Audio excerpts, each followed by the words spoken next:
मालेगाव तालुक्यातील डोंगराळी गावातील एक भयानक कृती अशी घटना घडली। एक छोट्याच्या 4 वर्षाच्या मुलीवर बलात्कार अत्याचार करून त्या बाळाला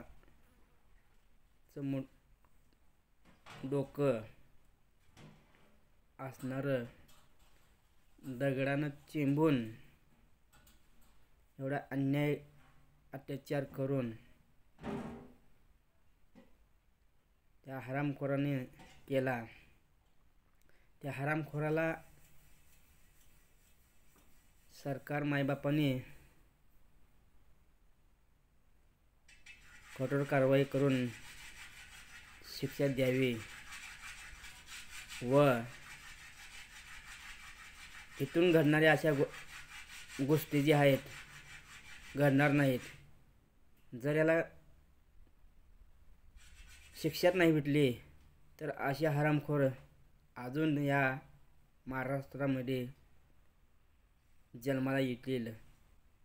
ते थांबवण्यासाठी या हरामखोराला कठोर अशी शिक्षा म्हणण्यापेक्षा त्याला डायरेक्ट फाशी द्यावी